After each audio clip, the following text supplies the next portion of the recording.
Ethics, or moral philosophy, can be divided into 4 parts: meta-ethics, normative ethics, applied or practical ethics, and descriptive ethics.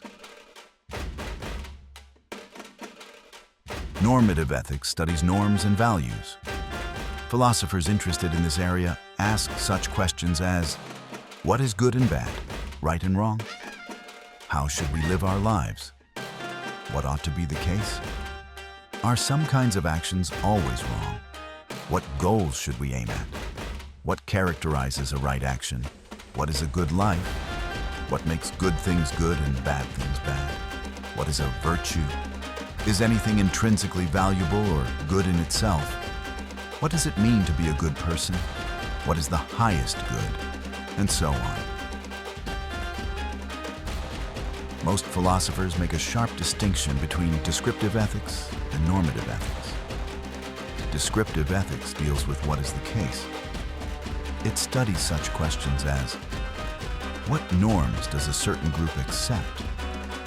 Are there norms shared by every culture? Are there stages in an individual's moral development? Are there any correlations between social class and ethical opinions? Normative ethics studies what ought to be the case and what is good and bad. According to this view, norms do not describe how people actually behave, and values are not necessarily realized. Descriptive ethics by itself is neutral with respect to normative issues. It does not tell us what ought to be the case. Normative ethicists, however, usually evaluate the plausibility of moral theories. They often defend particular ideas about how we should live and what is good and bad. And they frequently criticize alternative views.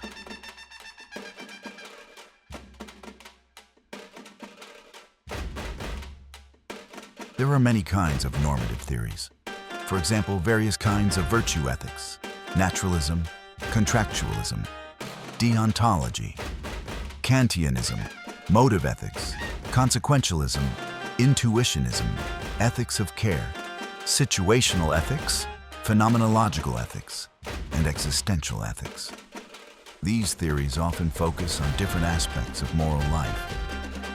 Virtue ethics focuses on character and good and bad character traits. Motive ethics on the motives behind our actions. Deontologists on the moral status of actions. And consequentialists on the consequences of actions. Contractualists, Kantians, and intuitionists often stress the importance of moral rules and principles, while situational ethicists primarily focus on concrete situations. Care ethicists emphasize the moral importance of relationships.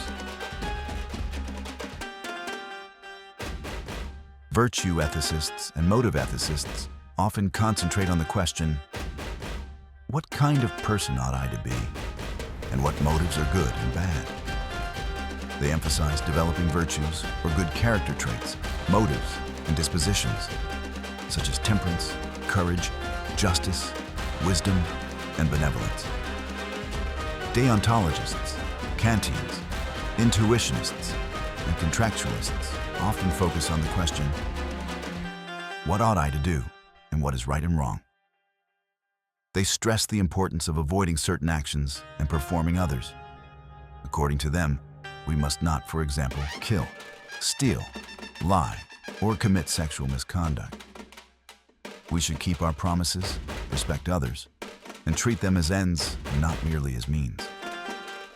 Some believe such rules are absolute, while others argue that they can have exceptions in unusual cases. Consequentialists often focus on the question, what is good and bad, and what goals should we aim at? They usually claim that we should perform actions that have good consequences and avoid those with bad consequences. Different consequentialists have different views about what has value. Many believe that, for example, happiness, virtue, freedom, justice, and love have positive value, while pain, vice, lack of freedom, injustice, and hate have negative value. Value monists think there is one fundamental value, for example, happiness, while value pluralists believe that there are many, such as virtue, knowledge, and happiness. Situational ethicists often ask, what ought I to do in this particular situation? And care ethicists frequently ask, how can I care for my loved ones and nurture my most important relationships?